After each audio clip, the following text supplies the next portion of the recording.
Good morning, everybody. We're ready now. So, thanks for being patient with us. Yeah. So, I'm your host today. My name is Clayton, and this is Darren. And I want to welcome everybody to our panel. It's our first panel, so be gentle. How many of you guys here are Gunpla builders, or at least veteran Gunpla builders? Okay, that's a good number of you.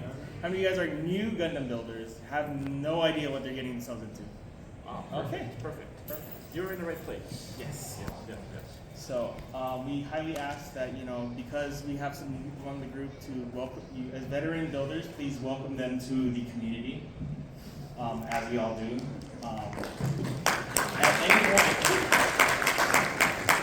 At any point, if beginning builders, if you have any questions, feel free to ask us, or don't be shy to ask your neighbor. Your neighbor might be somebody who's had years of experience and has a bunch of things to teach you about getting into the hobby. So from there, I guess, any other housekeeping rules? Well, let's see. One thing you should do is introduce yourself to your neighbors. Say hi to the folks nearby you, behind you. Introduce yourselves so you know who it is that's sitting by you. That way you get to know folks around you in case you have any questions for them. You get stuck. Yeah. Also, one other thing, make sure your cell phones are on silent mode, please. I'm sorry. I'm good. We're good. Okay. And also, we're going to take the time now to thank Kawaii Kon for giving us the opportunity to do this panel for you guys. Other than that,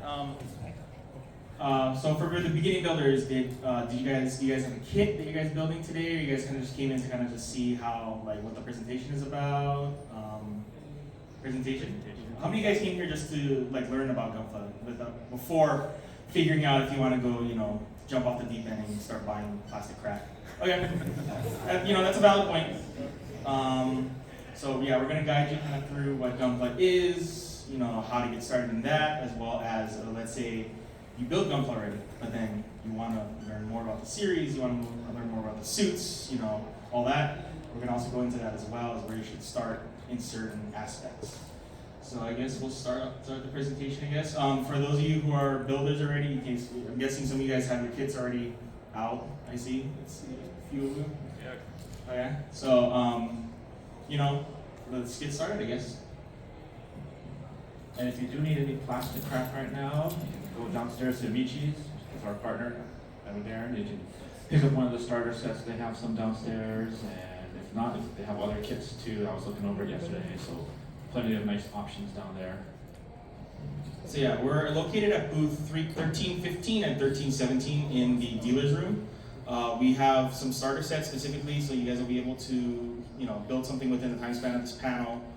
We also do have some good entry grade kits as well. That will be more. You'll be able to complete it well within the time frame. So I think we're at 3 hours, 3.5 hours. Yeah, about 3 hours. Okay, so we have some kits that you should be able to finish about 30 minutes, maybe 45 minutes. So, and we'll have all the tools you'll need downstairs as well. So if you guys want to at any point, go pick those up.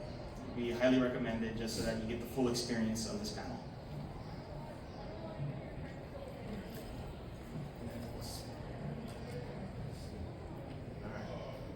And with that, I'm going to start speaking and hopefully not pass out at some point. I'm not used to doing this, so. All right. Well, anyways, obviously we're here because what is Gundam? And Gundam was an anime series that was released in Japan way back in 1979, and it was focused on robots, but also it was about people being drawn a war between Earth Federation and the Principality of Xeon. Yes, I know, technical sounding, yes. And it's got, over the years, it has lots of different timelines, different suits, lots of different characters over the years.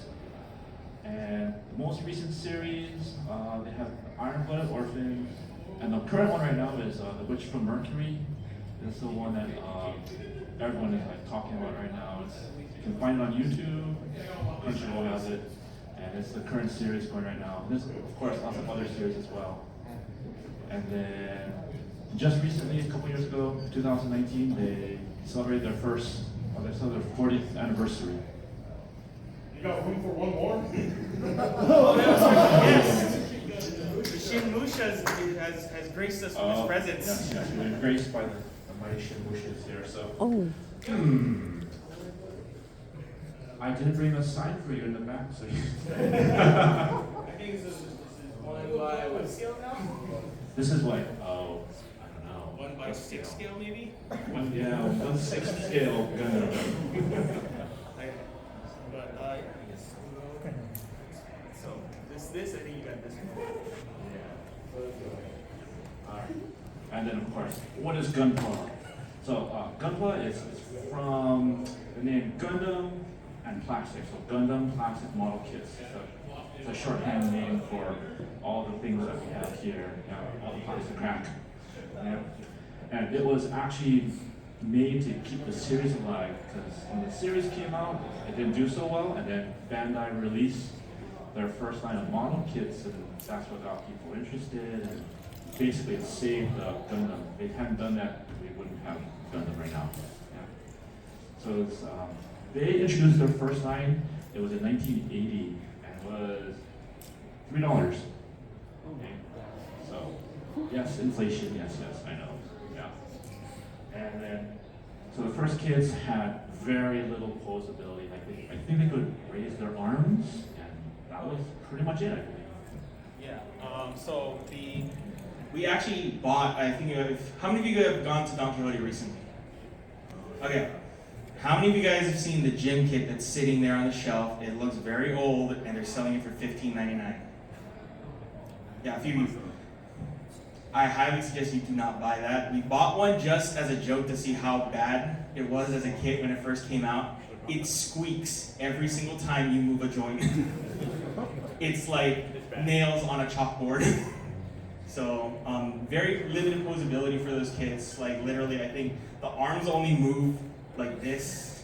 The legs only do this, and they dangle a lot. There's no like tension or whatever. Not it's limp.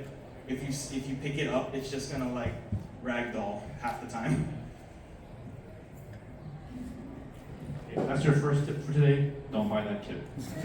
Okay? Pro tip. Pro tip, yes, don't buy it. Okay? Unless you like the squeaky sound that your fingernails make going down chalkboards. If you do, then it's all you, okay? Well, anyways, and then, so since then, they've expanded to a bunch of different lines, different grades, and I have a whole bunch of examples in the back over there if you haven't seen them. So I brought a bunch of samples from all the different lines. Missing a few, but I have most of them. Oh no, it's fine. We can just, I guess. And so something else, okay, so what's the difference between models versus Gunpla kits? And so one of the big ones is that Gundam doesn't need glue, most of the time. Okay, so it's all snap fit models, you cut them off the runners, and stick them together, and in half an hour you have a standing robot kit. Don't need glue to stick it together. If you buy airplane kits or car kits, a lot of them require glue, but the Gundam kits don't need it. Yes, they're often referred to as the lazy boy kits or big boy Legos, I've heard them called. Obviously, we use another term for it, it's called plastic crack. If you go down that rabbit hole, that's, But yeah, so their posability and playability is, unlike other model kits, kind of static. You can maybe, like a tank, you can move the turret, maybe move the treads a little bit. There's some play in the suspension. These ones, they have fully articulating, posability. They have option parts, so let's say you make it with, like, the original Gundam has a bazooka, but you want the beam rifle. You can easily swap that out, change the pose. You can even do things like modifications for these kits later. There's expandability. So once you build it, that doesn't mean it's the end of the road. There's a lot more things you can do with these kits. A lot of them are also built to, take a beating. Like most generic model kits, if it falls off the third shelf, you scream, and then you're like, oh God, that's like, how much dollars do I need to put back in to fix this thing now? That's when you get the broom and the dustpan. Yes. And it's very sad, and there's a small procession as you make your way to the garbage can to throw away like $200 worth of your time. Yes, I have had kits fall off the shelf, pick them up, stick them back on the shelf. Yeah. Or if they do like snap or they break apart, they're designed to basically, if like this kit, if it fell, it would either snap a couple things that would be easy to fix, or you can buy another kit and it's like kind of cheap. It's the replacement parts are not super expensive, or it'll break away in a way that it's like, oh, it snaps or breaks apart. You just snap it back together like Legos. Yeah, just basically if they pop off, you just stick them back in, and it's good to go. Yeah. They have a cheap and reasonable price point. So most of these kits, depending on where you're starting at or what level of difficulty you want to get into, they'll start at around, I'd say like, you could also go into like sub $10 price ranges depending. So that's like, let's say, like I think the first generation of hybrids I think are about like 10 to 15 bucks roughly. $10 or $15. Yeah. They can be very reasonable, although of course the high-end ones they will cost you more money depending on what grade you're buying and special finishes and things like that. It's, I would say, even if at those higher price points, you are getting at least somewhat, a reasonable price for these, because like some of the kits that are like $200 something have like, it takes like 15 to 20 steps to just make the left toe, and it's like, and it has that much more posability, it has that much more functionality when you look at it, and when you play around with like the legs and whatnot. And then next would be, again, as we stated before, highly customizable. So the good thing about these kits is that, especially we'll circle back to the original RX-72, because of the way the lore is in the series, there's a lot of suits that are based around one suit. So it uses that one chassis or one frame. So you can easily modify it to another suit that you may like. So for the original RX-72, there's the G3, which is in like just a different paint scheme. There's not real differences. There's the prototype that has some minor like armor differences, but we've seen people like this kit right here is like I think I'd say it's a $20 kit. People have made like kits that look like 30 to 60 bucks. Like when they're done with it, it looks like it's like a completely different kit. It looks nothing like the original version. Yeah, there's lots of things you can do to the kits. Like you can paint them however you want to. That's what I tend to do with my stuff. So I have one in the back. Just change all the colors. You can take off parts, add parts, kit bash, take arms from one guy, legs from another guy, stick them all together, and then you get something weird, and it's yours. Yep, it is your own model kit from there on. It'll be nothing. It can be similar to other kits that you've seen other people build, or it could be something like it's in your own head canon, like it's some suit that it's not on record in the original canon lore, but it's yours. Basically, the quote is Gunpla is freedom. So you can do whatever you want to do to your kits. You want to paint them in weird ways. You can paint them in weird ways. Add stuff to them, take stuff off of them. Lots of options. Some people do dioramas, add extra parts, paint colors. There's endless things you could do to them. Basically, the limit is your own imagination for these kits. And last thing is, it only requires a pair of nippers to start. Like most of us, again, how many experienced builders here started not with nippers, toenail clippers as their first pair? See, it doesn't take that much to start with these kits. And it's like, I'm pretty sure everybody here has toenail clippers at home, at least some fingernail or toenail clipper at home. You can use that. You could use jewelry nippers. I highly do not recommend using, just punching it out with your fingers, because that's, unless you like, your high dog to have to glue its finger back and it just looks like that, like it's sticking the middle finger half the time. That's, whatever floats your boat, but we highly recommend that you use the. That's pro tip number 2. Yes, don't use nippers. Runners. Please use nippers. Or something sharp. Well, maybe not. Well, not scissors. Use Nippers. or like use Some toenail sort of clippers, something that will, I guess, cut nicely, but not like we highly, say no scissors. Please be safe. Do not use X-Acto knives to cut these things out of the runners. The runners are very thick. I did that. That was like the first Did you time. cut your finger? No. You were lucky, sir. I cut my finger doing that. I know. Yes. So yeah, we highly suggest you guys use nippers. Yeah. I had a question on the nippers. Is there a specific brand that you buy? Because I know there's like a different quality from like just going to the hardware store. Oh, Yeah. yeah. There's a good, here we go, that's a good question. So we're gonna go on a little bit of a tangent now. So the nippers you want to use that I would highly suggest would be, if you're gonna buy an actual nipper, would be the Bondi Spirits entry nippers. Clayton has one over here, look like that. We have them at our booth downstairs as well. They come in 3 different colors, red, white, and blue. You can start with these, they're good if it's gonna be your first pair of nippers.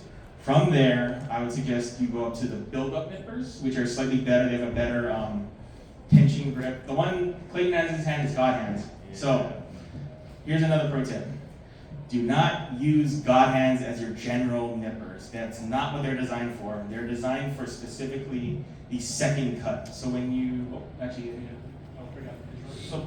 So basically, you'd use something like this first, yeah, because you know how the kits come on runners, yeah, and then you have to cut them off the runners, and so you'd use a not as good pair to cut off first, and you don't cut it like really close to the piece. You cut it kind of far away. So like, if everybody can see this runner here. So if I'm cutting out this left piece, you'd use your general nippers to cut the farthest away, so at the border first. That's how I do it. I cut it at the border first, and then I use the God hand zippers to cut it right up and like flush up against the actual part. Yeah, so then you go with these because these are much sharper than the entry grade ones, and they will cut really cleanly. And so that's how you get nice cuts. You don't have to do too much cleanup on the pieces, like stand it down and make it nice again. But that does not mean that these nippers are, built for tough. They will snap. They will chip if you try and cut through something that's super thick, like the edge parts of the actual runners. So what you want to do is you will do the initial cut with the entry, clean up with the God hands, or if Mr. Hobby makes another one as well. It's called single edge nippers. Those are the equivalent to the God hands without the insane price tag. Yes. Avoid clear plastic with the God hands. No. Clear plastic is thicker. Yeah, I would tell you not to cut clear plastic with the God hands. You could, but then you could also snap the blade, and then you cry after that because that's $50 or $60 out of your pocket. Yeah, I think it's like $90 now, 90 plus I think for hobby, the Mr. or God hands. Yes. Yeah. So I had like one of those entry nippers, and after a while, like a few kits, they started to rust. Is that normal, or does that affect the blade? I would say it's from what I've heard, it's more so just places that are around, especially us on an island, a lot of us have to deal with rust as a thing. From what I've seen, I've had my God hands actually get a little rusty because I haven't used them in a while. What I did was I sanded it down slightly, with like my 2000 grit sandpaper, oiled it up a little bit and just kind of kept it going. So that shouldn't really affect it. It's only when you either see nicks inside the actual blade or you hear I hope you guys don't ever have to go through this, the snap of the spring on your nippers breaking, and then you're in the middle of the kit and you're like, yeah, I guess I'm going out today. Yes. So you mentioned oil. What kind of oil do you use? Because that's not exactly the first thing I think of. Honestly, I've never oiled my nippers ever. You can look at mine. I just use like they're rusty, but the blade part is perfect. And so- I just usually use like WD-40, but if somebody else here has uses something else and WD-40 could work. Yeah. yeah, it's because it's just to maintain it, to kind of give it some kind of coating to make sure it doesn't rust as fast. Because if you just sand it off and you leave it, this nice clean finish, it's only going to take I'd say maybe about another couple weeks before it starts getting rusty again. It's gonna rust no matter what. As long as you maintain the blade itself, it'll be good. Yeah. Like I said, I haven't oiled mine ever, and those are. I just do mine because it kind of it doesn't look good when you're building with friends and they're like, let me bring up my God hands, and you're like, it's all rusted, and they look at you with that disgusting look and you don't take care of your tools, sir. Well, you are my good friend, you don't judge, but remember, I built with other friends that would just look at me like. I'm looking at your tools, don't worry about it. We're worried about the kids people break. This is true. So when you come to like a build day, you don't get people to look at their kids like, well, what'd you bring? What'd you bring? So, you know, it's all about nobody cares. Okay, well, yeah, this is what we're trying to instill to pro tip 3. Do not judge people based on what the tool condition is. But that's what I do for me, because I'm very self-conscious about showing my tools.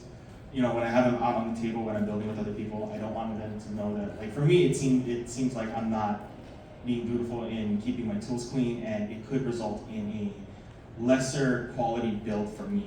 That's in my head. That's what I think.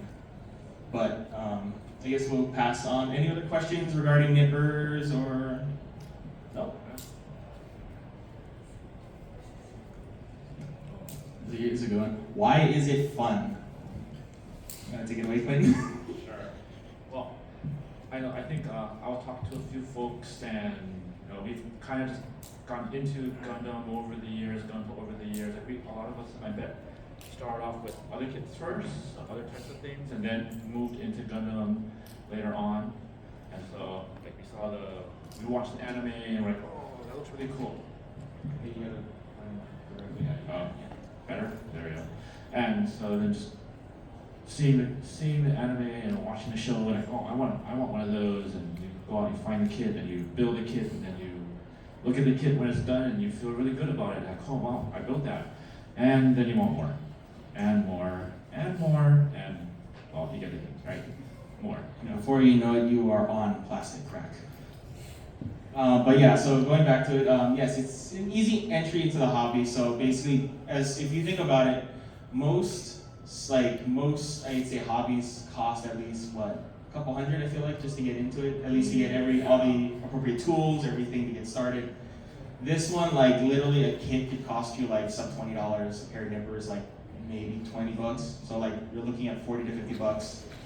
And it's like, most people will be like, okay, yeah, that's actually fairly cheap to get into something. You just need nippers and a kit for the most part. Yes. I have coworkers who like to golf, and they tell me how much money they spend every weekend for green fees. I'm like, wow, that's a lot of money.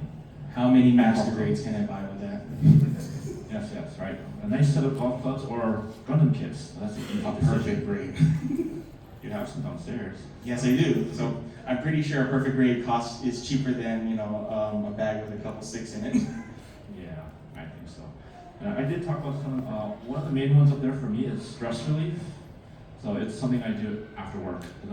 I'm a school teacher, and so I have kids running around going crazy all day. And so when I go home, I want to like relax and not think about work. And so, and I'm not saying all the teachers have to get into the hobby, but like people have we have stressful jobs and life is stressful. And Gundam is a great way to like go home, zone out, build a kit, and not think about things for like an hour or so, and then get back to life in general. Yeah, but it's a good way to like de-stress. Yeah. When I build and I put the Gundam anime in the background, that so keeps me motivated to finish the kit. It also allows me to actually catch up sometimes on series like Witch from Mercury. I only watched the 4 episodes and then I went on hiatus, and I was like, you know what?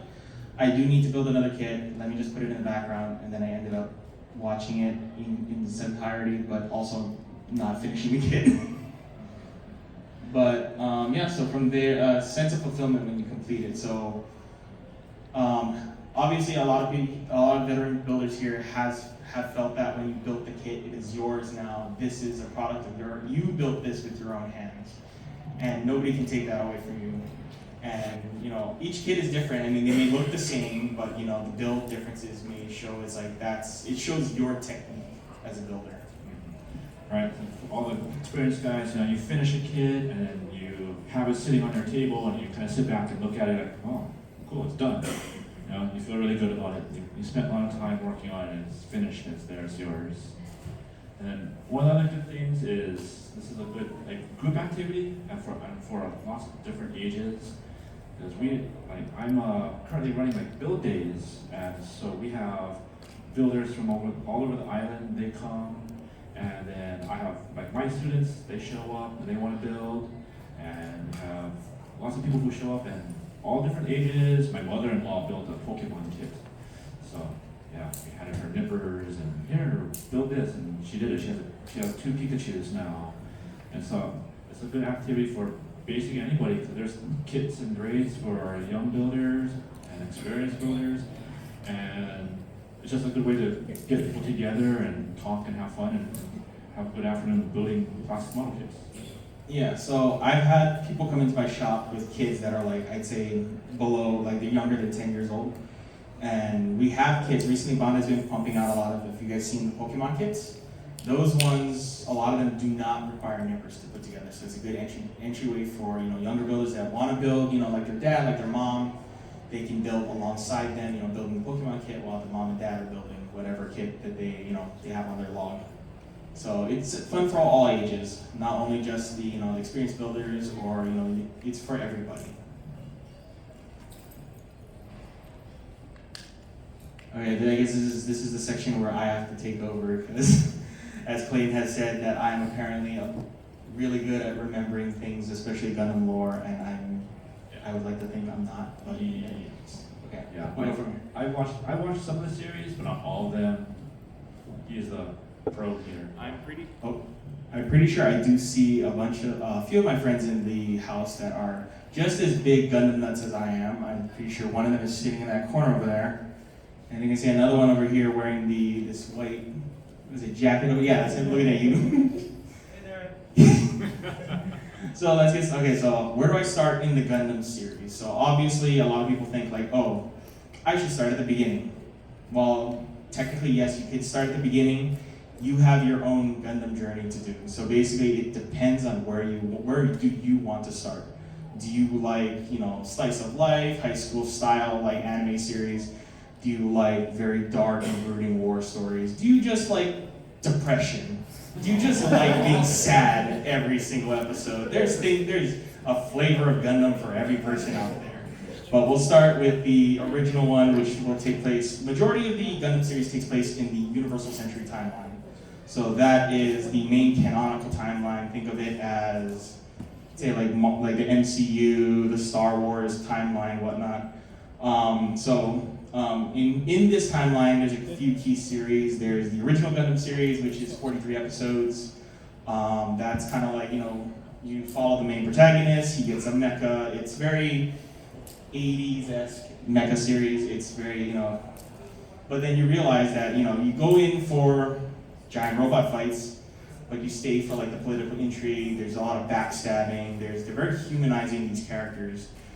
Well, and I will put a disclaimer first. If you guys are watching the original Gundam series, I know Amuro is going to be a whiny little B-word for like the first third of the series, and then he starts to actually come into his own, like, the other 2/3 of it. But I know it's going to be a grind, it's going to be a slog. But if you can make it to past the 1/3 mark, I promise he gets better. I promise he gets better. Just make sure you watch the Capris Gohan's movie, not the episode. Oh. Yes? Would you recommend the TV series or the movies? That is a good question. It depends which one. So I would say if you want something that's like easily digestible, you can do the movies, because they condense a lot of lore into those. There's 3 main movies for the original series, or at least the first Gundam series, Mobile Suit Gundam. That one, yeah. So that one's if you like want to bang it on in like an afternoon of watching the movies. That'll get you up to speed. But if you want, like, the original series has things that are kind of omitted in the translation movies or the newer movies. Stuff like weird things, like I say the G or the Core Fighter, I think is omitted in that one. But that's if you gotta get really technical, you can go into the original series. But if you want to just hammer it out in one afternoon or a couple days, go with the movies.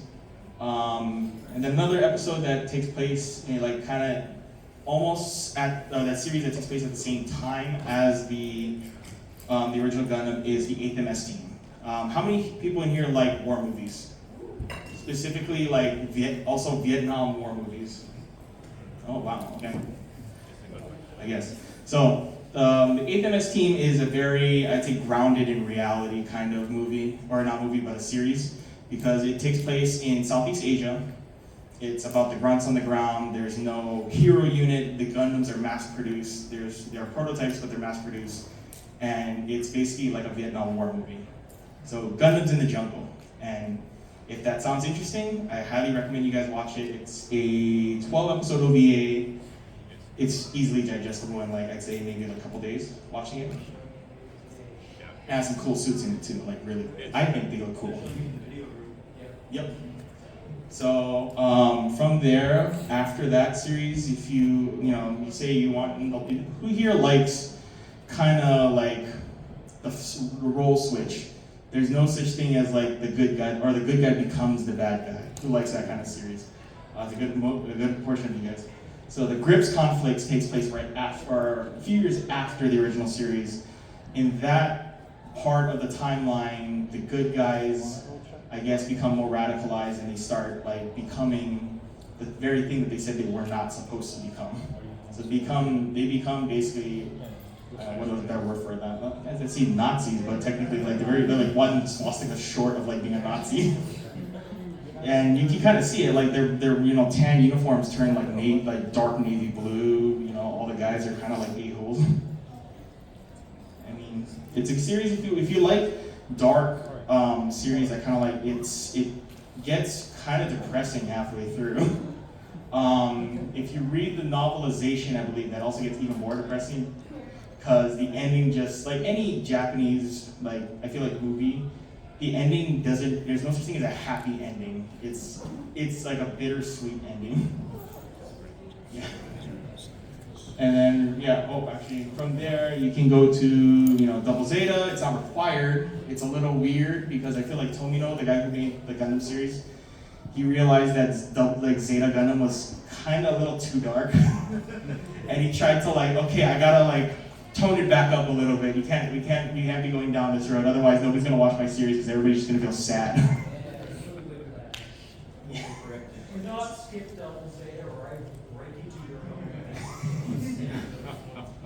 Well then, I will not say that I skipped Double Zeta. The second half is actually really good. I would say but I feel like it's just Double Zeta is kind of like a weird series. It's one of the weird ones just because it's it kind of whiplashes you halfway through. These all whiplash you. Right. It's just a certain degree of whiplash. Oh yeah, of course. It's Double Zeta is the biggest one. Yeah.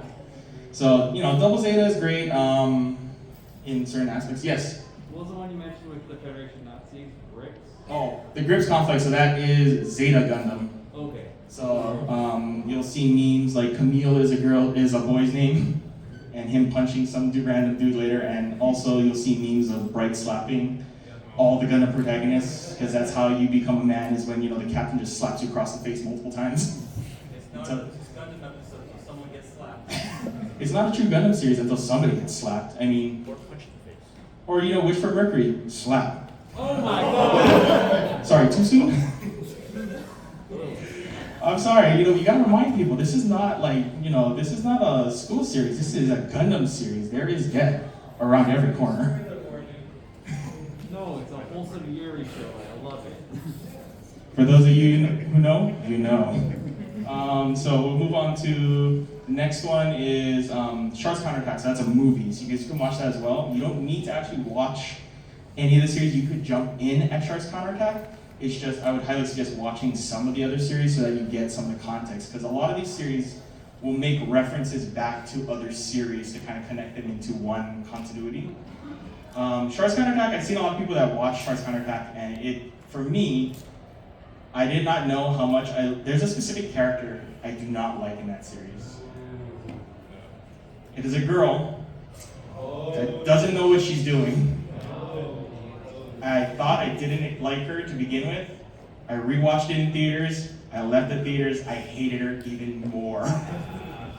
Everyone cheered when she died. Yeah, I don't like, the guy that liked her too kind of was like, I don't think he deserved his own, 3-part movie series. Those movies are awesome. The visuals are great, the story is great. I just think he threw his life away. That's just my 2 cents. But, and then from there, how many people have just watched Gundam Unicorn? Like, that was the first series they ever watched. I'm that idiot who started with Unicorn. Gundam Unicorn is also that one you could watch, and then you could watch it in Easter eggs here and there, but it's a Gundam series. It is, I would say, highly political at this point. it gets to that point where it's like, instead of it swapping between they're the good guys, they're the bad guys, and they're the bad guys, they're the good guys, it just like everybody is evil at one point or another. All you got, like, humans are just dirt bags. That's what that's what I got from it. It's just like, you know what? Yeah, that they can't really fight it at that point. Yeah. So do you support the Federation or Xeon? You gonna do this to me, Jacob? That's a question. Well, okay. I knew this panel was gonna get very political soon. You know, I support that, you know, the Principality of Xeon deserves autonomy. Now, does that autonomy mean they can start gassing people? I don't think so. I think that's really effed up. Or, you know, just borrowing somebody, you know, gassing people in a colony, grabbing their home, and trying to drop it on people. You know, Australia didn't need more, was it beachfront property? No. Yeah, so if that's a reference, there is in the gun series, you'll see there's something called the, the 1 week war, where you know, one year war is the main conflict, but right before the one, like as it starts, it's the 1 week war, where basically what happens during that point is both sides are just like, we need to annihilate the other side. There's indiscriminate use of like nuclear weapons. People gas each other. It's like the First World War. We learned nothing when we're like how many years ahead at this point. And we lose, like, I think humanity loses like a quarter or like half of its population in like the span of a week. Now, think about that. Half of all humans on Earth are dead within a week. And this is just us nuking each other or like gassing each other to death. Like, you could be like, you know, every night you go home, oh yeah, Australia doesn't exist anymore. Or, you know, New York doesn't exist anymore, it's a crater. It's that kind of, it's a dark, dark thing to think about. But, yeah, circling back to it, I think that the Principality of Xeon deserves its autonomy, but with certain restrictions. The Federation, you know, like any good, you know, like the UN, it has good intentions. Execution could be done a lot better. And with any big organization, there's always going to be corruption. Or there's always going to be things like the Titans that, you know, we didn't really want, we didn't really need, but somebody forced us to do it. I'm not saying one side's right, one side's wrong. I just say I like visors, I don't like mono eyes. I just like the suits. I'm trying not to be political here. But yeah, let's move on. Let's get out of the universal century before I say something that gets me canceled. So we'll start, I guess, to the Build series. So how many of you guys have watched the Build series as your first starter? Oh yeah. So yeah, the Build series is definitely good if you have kids. It's a good series to watch because it takes all the depressing, all the mature themes out of it. There is some hints of it, but not really. Like, I feel like it's very like PG. So you want to jump in here? I think we're sure. You watched this, right? I watched a little bit of it, but yeah, sorry, yeah. I'm into the kids more than the series. Okay, so Yeah, no, but it's a good entry place for kids. yeah, so the Build Fighter not the other series. stuff. This one. Yeah, the Build Fighter series is a good series just because it's, you know, it's if you look at it, you can obviously tell this is a toy commercial. This is a 25 episode toy commercial. And I'm sorry to say this, but it works. Somehow it works. Because I'm pretty sure, how many of you guys have bought at least some kit from the Build series? You have something in your log. See, a good almost half of you guys have had something in your build log, your log from the Build series. It works because it's basically like, as one, I think one YouTuber reviewer put it, it's a love letter to Gundam because it incorporates all these suits that we love. You know, it has the Strike, it has the Mark II, it has the what is it called? The Wing. It has every suit almost imaginable. It makes at least one cameo appearance in there. If it's a background suit or a main suit. Is this the chibi looking one? The small one? The Build series? Is that what's going on? No, so that's a different series. I think you're thinking about SDs. We'll cover that in I think we have So that's another one that you could watch with your kids. It's called, I think the newer one's called SD World Heroes. Yeah, that's a good series too if you kind of get, you know, kids into it and they're kind of, you don't want to show them people dying, in the first episode. You don't want to do that. You don't want to scar them. And unless, if who's here, unless your kid brother is the one that immediately demolished your Gunpla collection. You want to traumatize him real quick. No, okay, good. Alright. Okay, good? No, wait, okay, good. But yeah, so there's a few series in this one. There's Build Divers. So the ones in yellow are the actual series. The orange are going to be the movies. You could jump in at any point on this one. They're all kind of somewhat standalone. The first two, Build Fighters and Build Fighters Try, have a link, so they do lead into one another.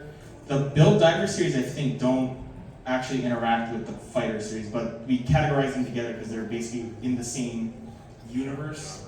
They're in, yeah, this series takes place in our universe, basically, and Gunpla is a sport.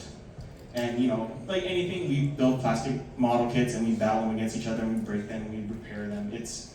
Think of like Yu-Gi-Oh! It's basically Gundam Yu-Gi-Oh! Yeah.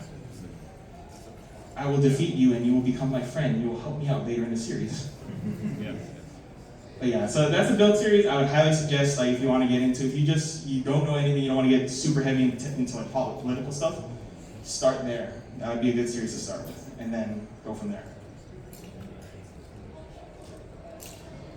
Okay, I know a good chunk of you guys watched this as your first series. Toonami? You're not alone. I watched Cartoon it too. Network? I watched it. Yeah, all of us watched it on Toonami. Don't be shy. Own up to it. Be honest. Yes.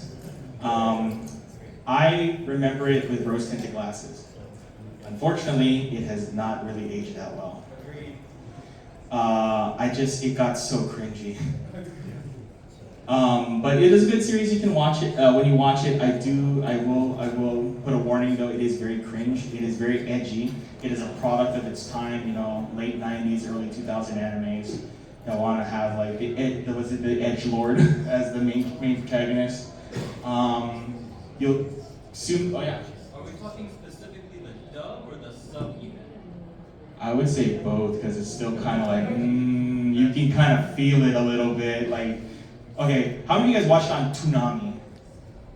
Okay, so you know exactly what kind of like edginess we're talking about. Like literally, Hero telling the main like, what's her name? My birthday. I'll kill you. Yeah, like I watched it again and I was just like that. That's a little too much like edginess. You're bordering on cringe, sir. You're playing with fire. I just laughed at how bad it was. Yeah, so I would say the Japanese maybe not so bad, but for me it's just I've been tainted. I watched the dub first, and I can't unhear it when I listen to the sub. So unfortunately that's it for me. But yeah, there's the new Mobile Report Wing, which is a 49 episode series. But yeah, also just a warning though, most of these series are like almost 50 episodes, so don't feel like you need to you have to knock it all out in one night. It's gonna take a while, trust me. Yeah. There's also the Endless Waltz movie, which I think everybody's familiar with, just because that's a really fun. I think it's a really good movie. As a Wing series, I think I hate to say this. Sometimes I feel like you should have just gotten the Endless Waltz movie as the series and not have the series. It's less cringe. I just like the suits. You just like the suits. You're like, I like wings. I think we can move on. And the current hotness, Witch from Mercury. I think I might have to change the age restriction to 16 or 17, just because of that. Okay, how many of you guys have watched Witch from Mercury? Oh God. Okay, you guys cannot give me grief for saying the slap thing, okay? You're gonna start saying tomato splat half the time, okay? Ketchup? It's already. How many people have seen that picture of I think it's a store in Japan. Somebody like maybe and they painted what's her name, the main protagonist her hand red, and I'm like, the episode just came out yesterday. What's wrong with you people? But yeah, so right now it's a 13 episode series. It just finished last month, I think. Yeah. And I think the next season's end of this year, I'm thinking, or next year, I think? Next week. Next month? April. Very soon. I am questioning to see if I'm hoping I know it's probably gonna be good, I'm just hoping they just don't rush it. That's what I'm worried about. It's just whenever you rush, specifically a Gundam series, when you rush things or you go in, without a plan, I mean, I feel like G-Reco could have been just he didn't have a plan, or just Tomino was going senile a little bit. Okay, hold on. How many people here watched G-Reco? Okay, so that's good. Okay, if you did watch it, I meant no offense. It's just for me, it's not my cup of tea. But yeah, second season should be coming out this month. Just the kits themselves, I feel like are just taking a little longer to get out, because I know a lot of you guys have been asking, at least our store as well as other stores, like when are you guys getting Wish for Mercury kits in? We're just running into some delays right now, but anyways, yeah, Wish for Mercury, I would highly suggest if you want to. This one you can watch by itself without having any context, because this is like Wing, this one, and Build have no bearing on the Universal Century timeline. So these you can watch at your own leisure. This one I would highly suggest if you want to get, like, I'd say this. I mean this in the least offensive way possible. It is Gundam Light, because like 3/4 of it is like a school series, and like only like the last 2 episodes are like, oh yeah, I'm watching a Gundam series. People are gonna die.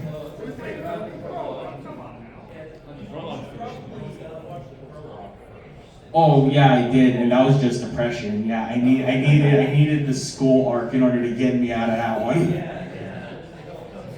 Happy birthday. Yeah, exactly. Yeah, you know how depressing that was, okay? But yeah, so I would highly suggest watching Wish for Mercury and then getting hyped for the second season, because it looks like it's going to be a good one, and it's probably going to mess me up inside. Yes. I'll send you a box of Kleenex. I need therapy afterwards. You're on your own for that. No, I just built some Gunpla kids because that's therapy for me. True. Next slide.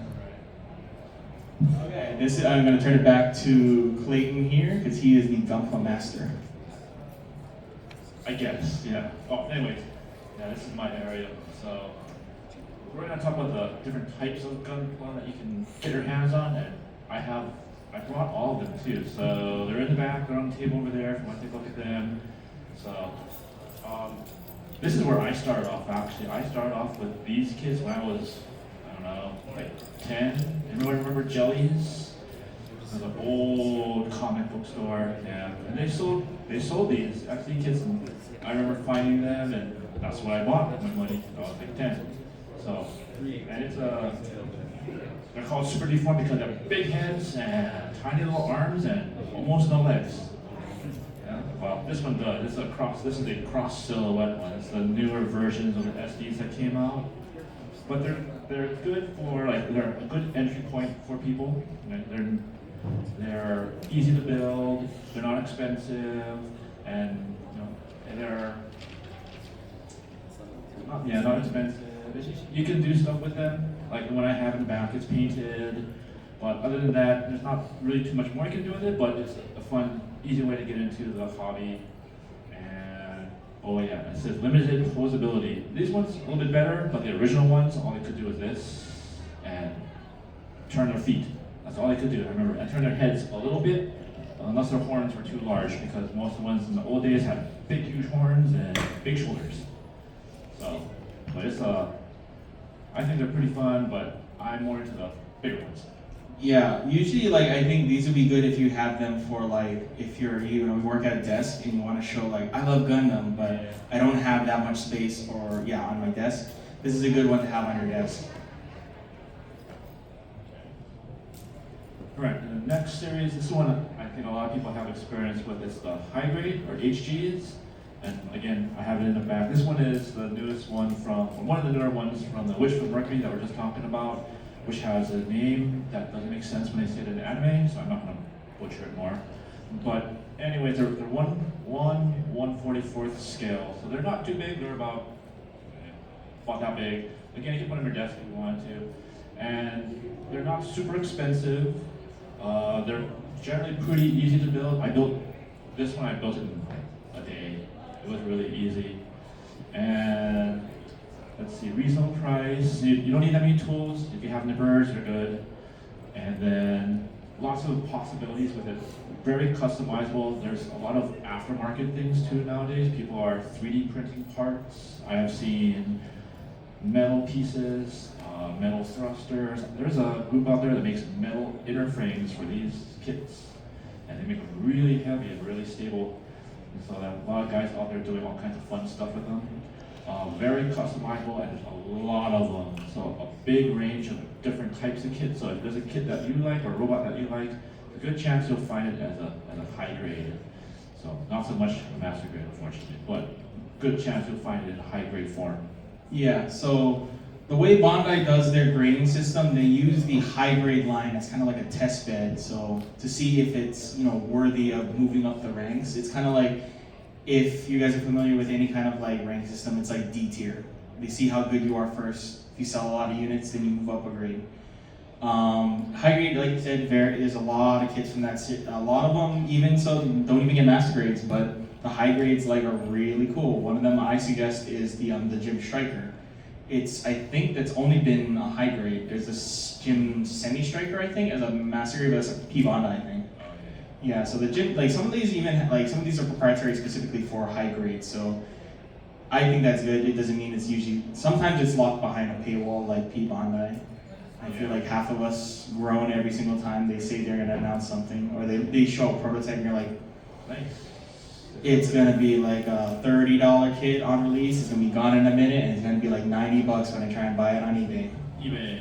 Yeah. For those of you who don't know what P Bandai is premium Bandai. They have their own website. They sell specific kits off of it, and they're usually like the clears. Like, Yes, so if you see anybody in here that see these monocolored boxes. Yes, that is a premium Bandai kit, which means they will only produce them, I think, in limited production runs. Limited run. Once they're gone, they usually go dormant for like, I'd say years sometimes. Like some of the kits even have only had one production run. Yeah. Oh, 1 second. I don't want to think about it because it like sold for 300 something, and then as soon as it sold out, postings on eBay, man, like $1,400, and I'm like, Yeah. why you guys do this? Scalpers, man. So that's what they're doing, yeah. Yep. You This is gotta be do helping it. like their anti-scalper like strategy. Didn't work that time for sure. I feel like it never does work. There's only one way to counteract that. It's just to not have premium Bandai. Yeah. Well, if you ever Hashtag no premium Bandai. If you ever do want something off premium Bandai, the trick is to be logged in before the sale, have your credit card information in, and hit the refresh button like 50,000 times a second, about a second or two before it turns 4 or 3 o'clock in our time zone. Yep. That's the only way to do it. I think ours one is 9, I think, now the drop, so it's like 6 o'clock our time? 6, 6. It's usually Is it 3 p.m.? It's usually 6 hours back from so okay. So it's about 3 or 4 o'clock. So I think even more so like this, I think the one before that was the Moroccan gym, that one I know. I was actually surprised that didn't sell out. I know, they have some that didn't sell out. I'm surprised. Interesting. So sometimes you get lucky, maybe the suit you want is not as popular as other suits, so you might have a chance, but I'd say, if you're not following your favorite like Gundam page on Facebook or any kind of social medias, I'd highly suggest Gunpla Hawaii. They always post about when the next drop's going to be, Gundam Network, that kind of stuff. Yes, please do. You can join.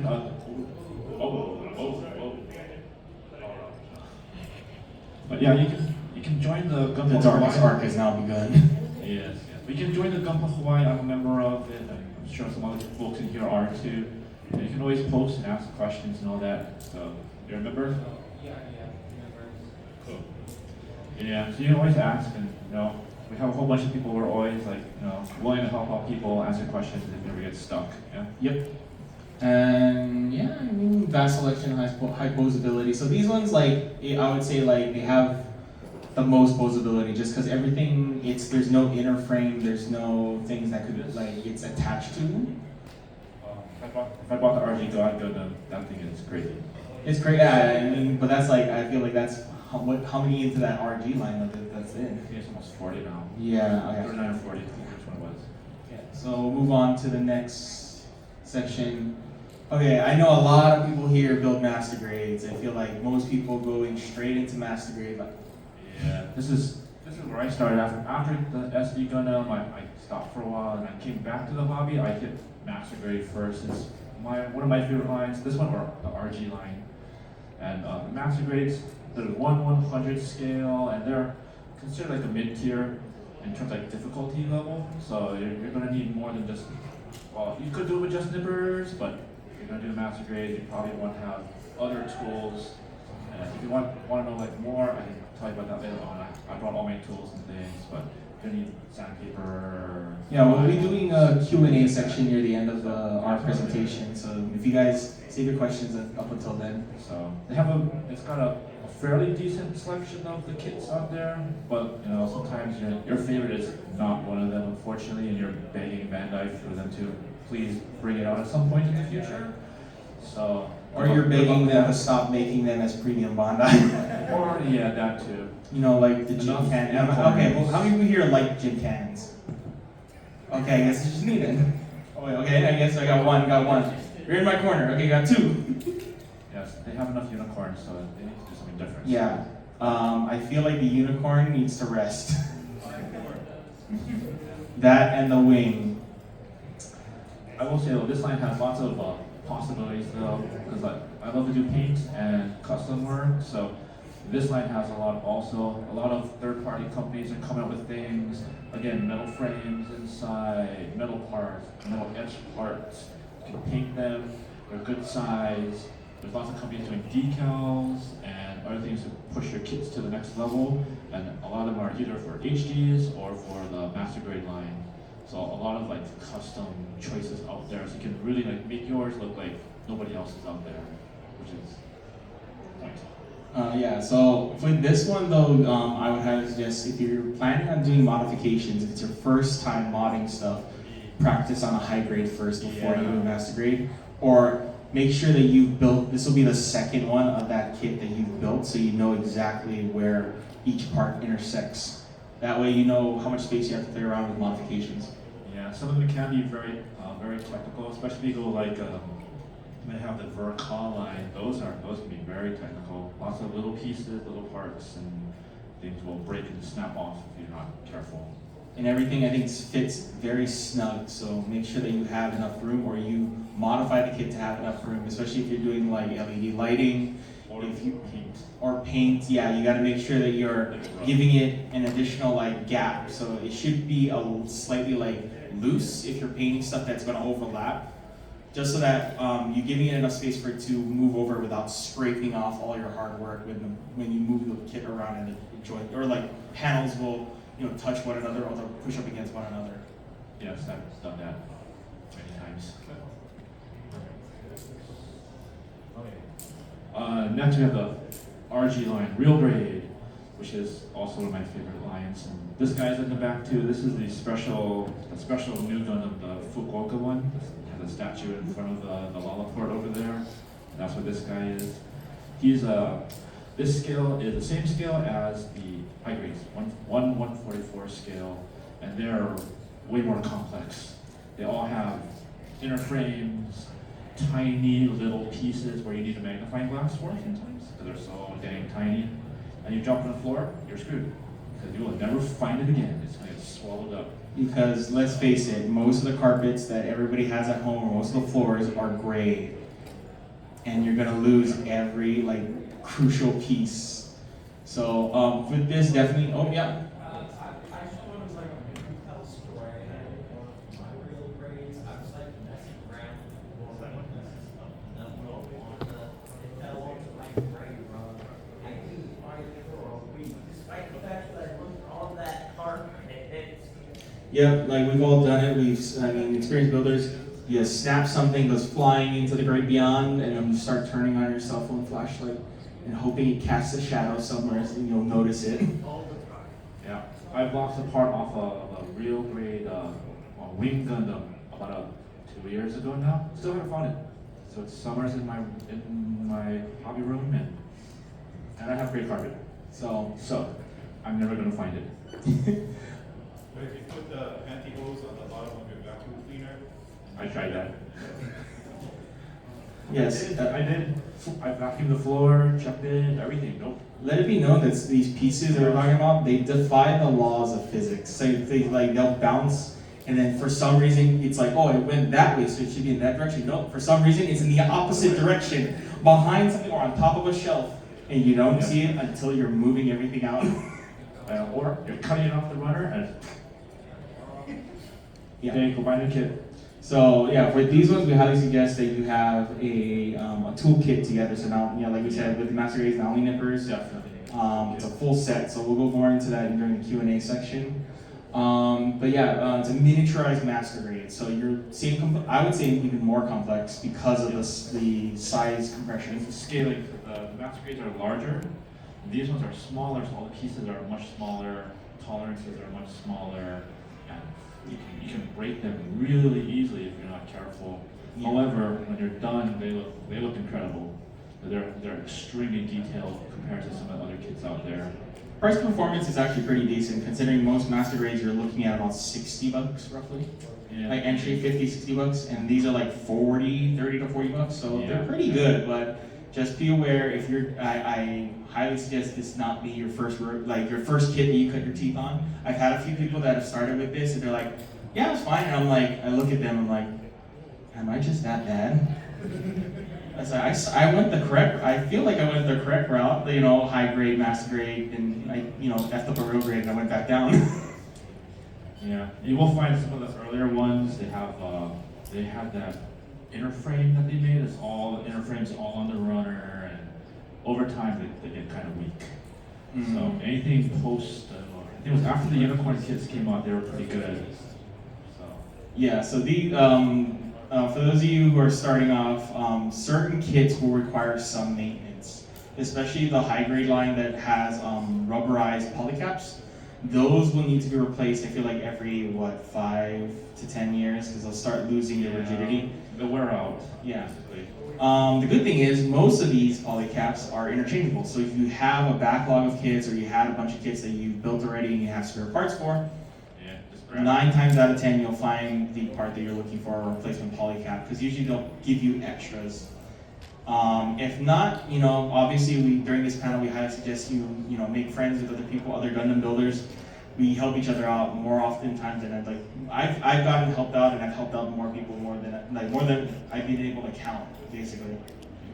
Yeah, like I said, you can join the Gunpla Hawaii and then ask, and we have guys that have been building for years. We have tons of back stuff, things, runner, leftover pieces from kits. We just throw them in a Ziploc bag and stash them under our desks.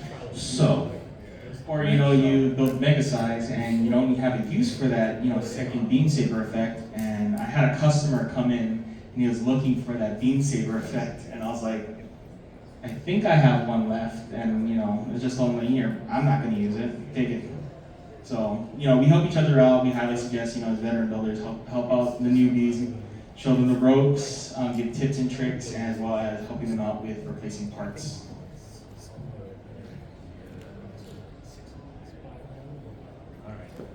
This is the big guy I have in the back. This is the Perfect Grade series, and they're big, very big. Yes. And that's not the biggest one I have. I have a unicorn with all the guns and stuff on it. That sucker is huge. Takes up half my desk. It's big. It took months to build. And that's one of the things about this one is it's going to take a while. Lots of parts, and it's going to take a while. If you like spending an hour putting together one cartridge for the unicorn's beam magnum, and remember the thing has 6 rounds in a clip, and I'm pretty sure it has 3 clips. If you love that level of detail, you love all that, like those shiny parts, this is the one I recommend. But that was our summer for me. That was the summer for you. Yeah. That one had 2 beam magnums with double the clips. People say I'm about all the minutia, but I feel like you're even worse than me because you like torturing yourself for how many hours working on just the mag. And I painted them. And I put details on all of them too. So, yeah. I'm a peasant compared to this man. Well, it's summer. I don't have to worry about teaching kids, so I had time. Okay. So, yeah. It's the highest difficulty in the series. So if you really want to jump into it, just be prepared though. You are paying a premium for these. So we have, I think, at the beginning of Kawaii Kon, we had the unicorn and the ashtrays. I think we only have the ashtrays right now downstairs at our booth.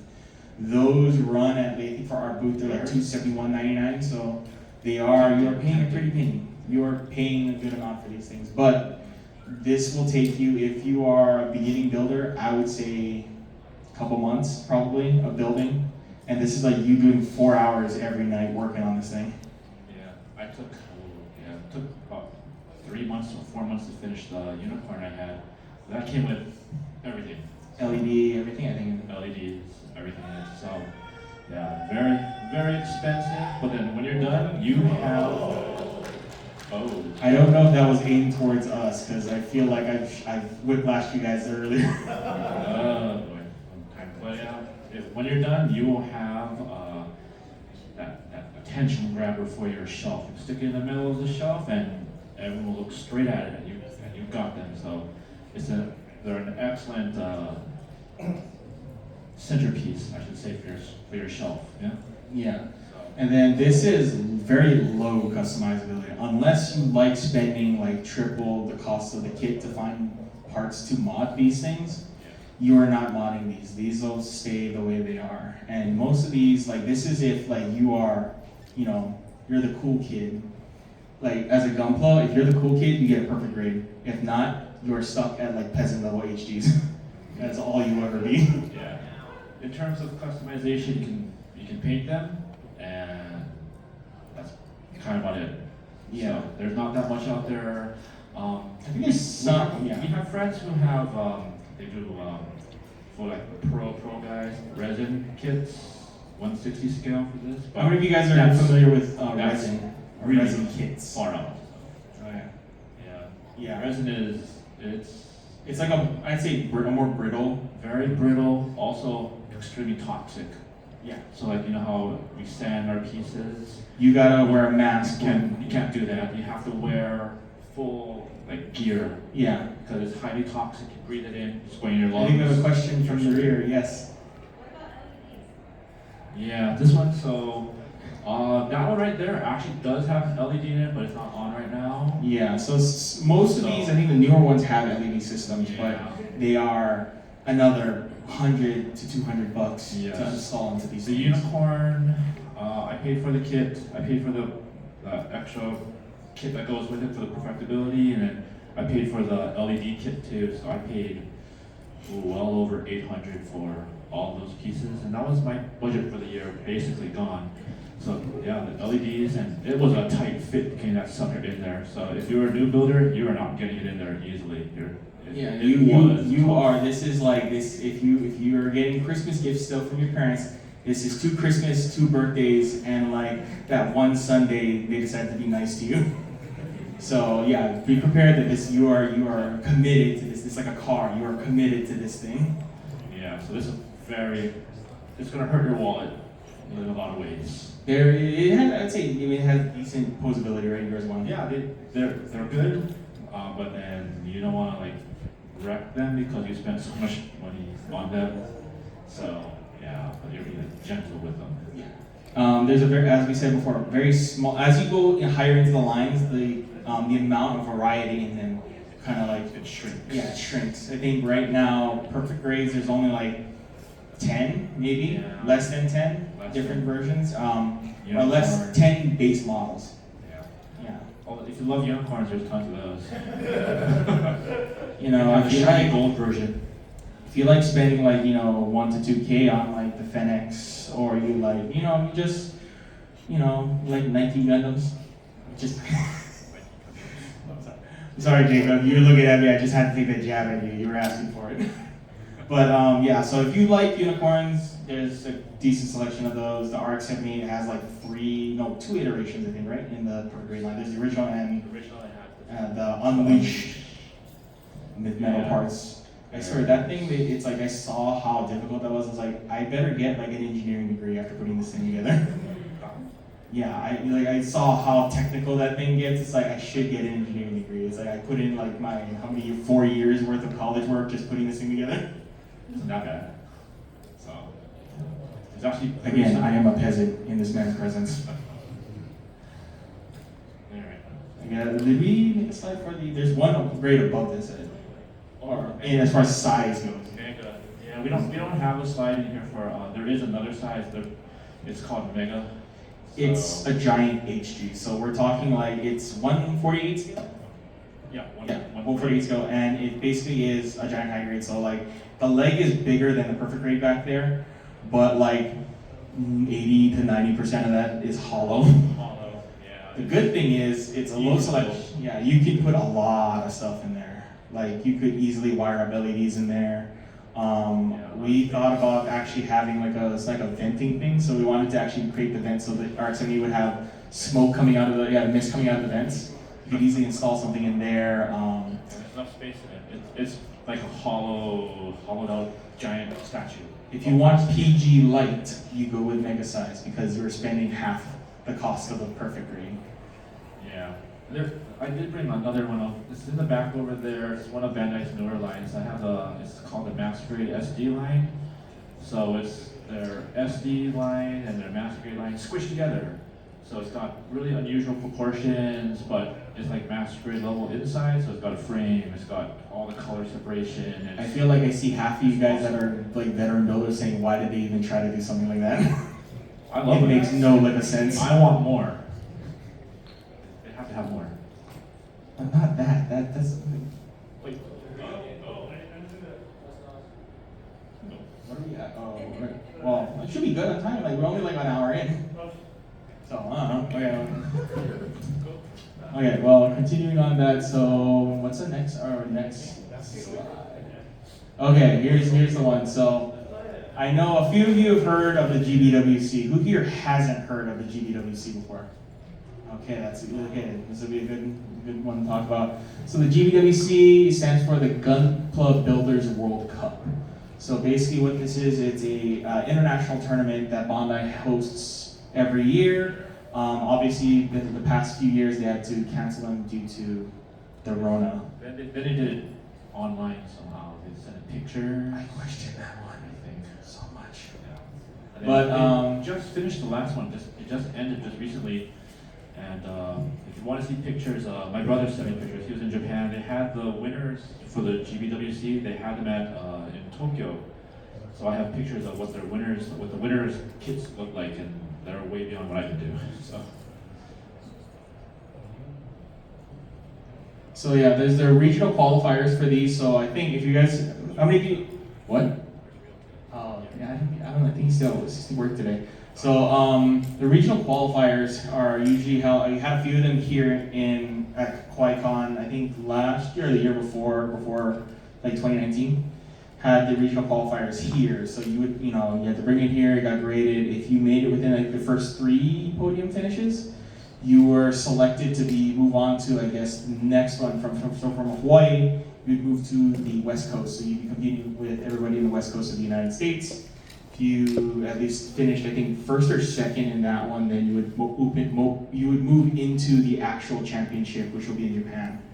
But you are like going into like the lion's den at that point. How many of you guys have seen some of the entries for the GBWC before?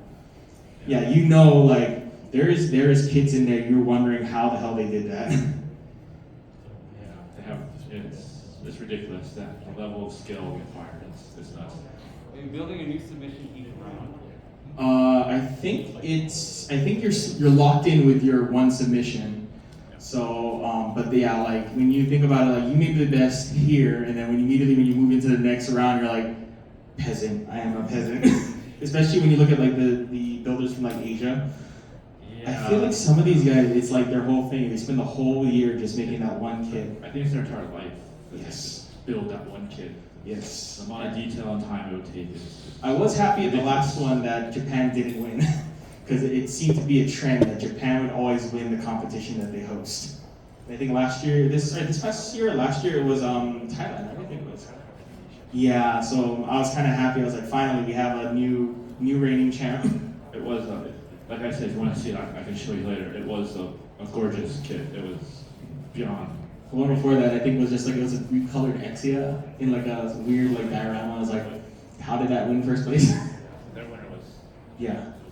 And then, yeah, so there's 2 different versions, there are 2 different courses. So there's an open course and a junior course. Junior course, I believe, you have to be within a certain age group. So that's for like, middle school to, I think, college. Yeah, I think 22. Yeah, so that's a junior course. So that one is a little bit more forgiving, but at the same time, some of these kids, like I feel like that's what they do. They, it's like one kid, they gets straight A's and goes home, builds Gunpla. Like he's somehow he's min-maxed his stats somehow in that one, in that regard. But yeah, so junior course is a little more forgiving in the sense that you have younger builders building, but obviously you have to be within that same range. So you're kind of it's a somewhat level playing field. The open course, on the other hand, is more unrestricted because it's basically anybody that's over the age of they cannot do a junior course goes into open course, and you're competing against guys that's been in the hobby for decades. So these are people that they'll build their own parts. I've seen people, they mold parts in putty and they cast parts.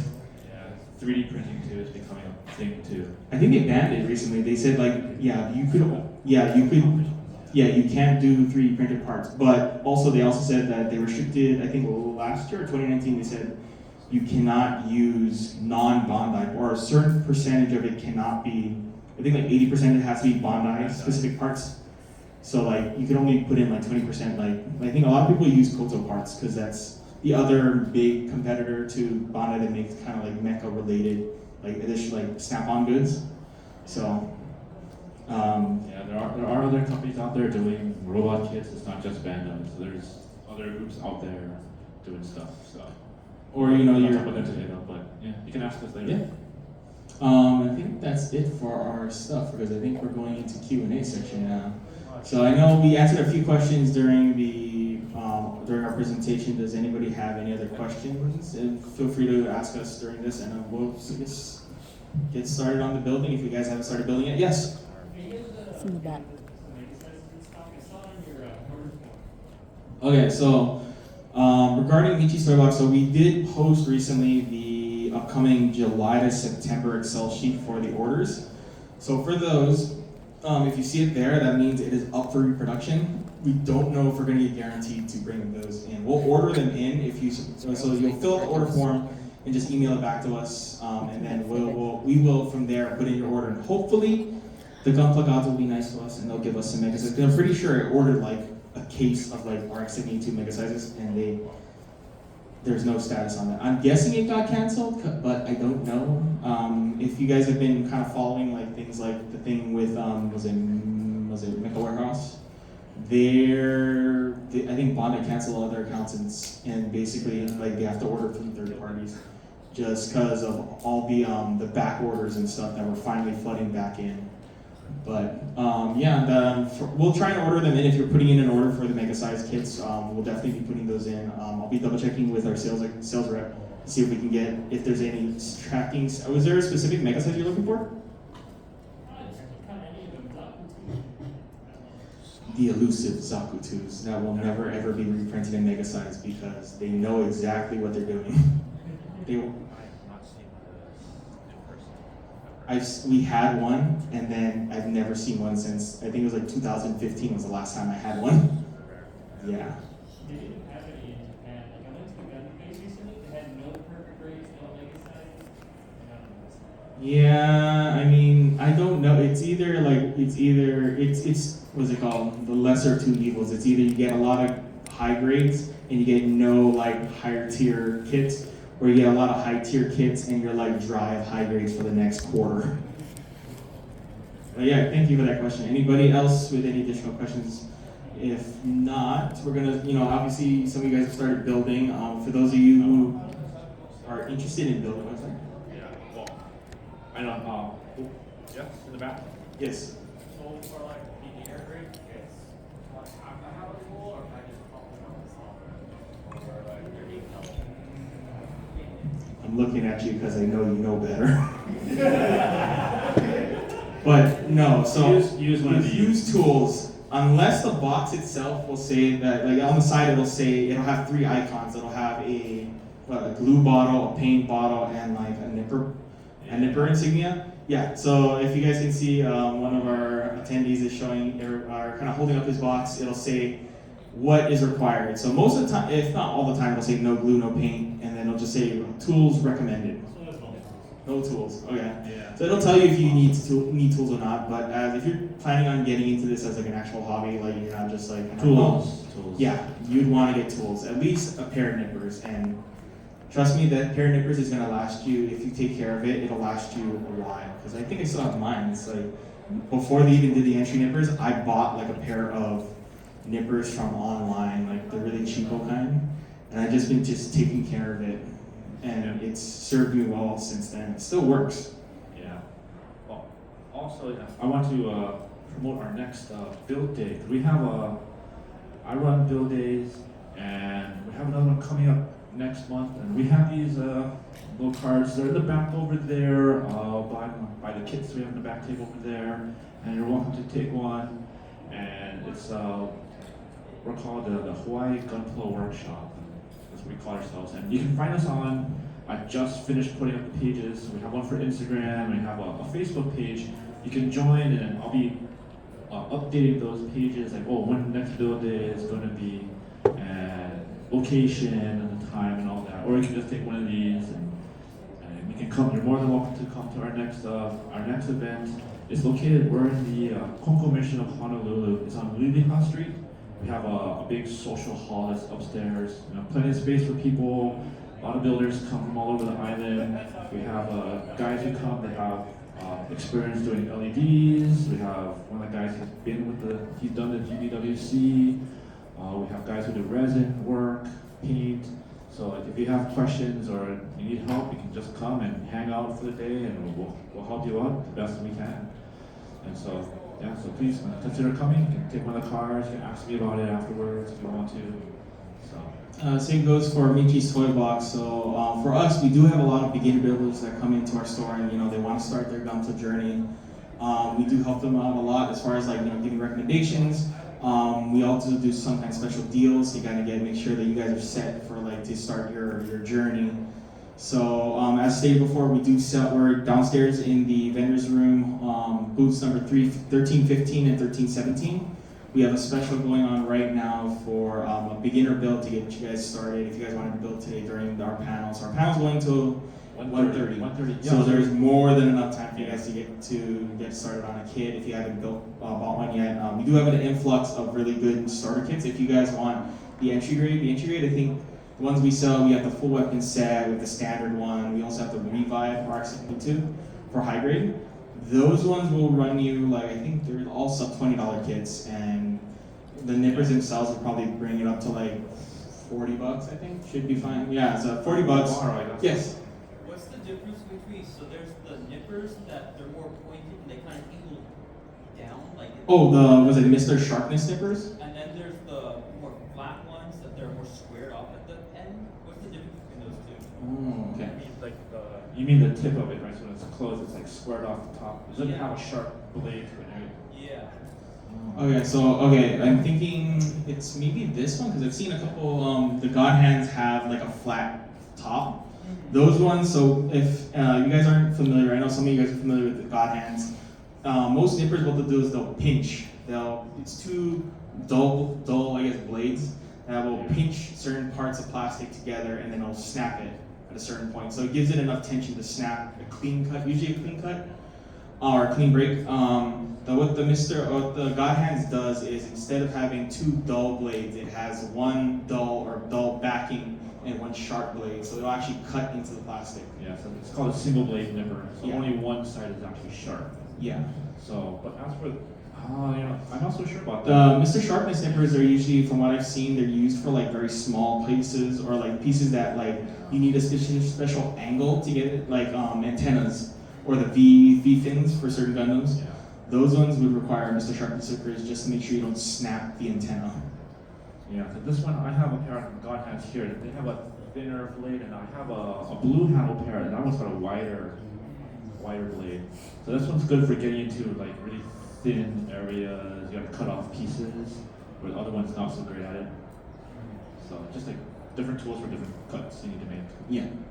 So starting off though, you'd probably just need as a basic entry nipper. Usually your toolkit, you'll develop it over the time of building a kit. So the first kit you'll build will be just a pair of nippers. And then let's say, I want to do panel lining. You add a panel lining marker to your kit. Maybe it's you need to sand down a couple parts because they're not as. Yes. Oh, yeah, those Those are kind of lining markers. So you use those to basically fill in the little like gaps or like highlight certain areas. It makes the kit pop more when you look at it.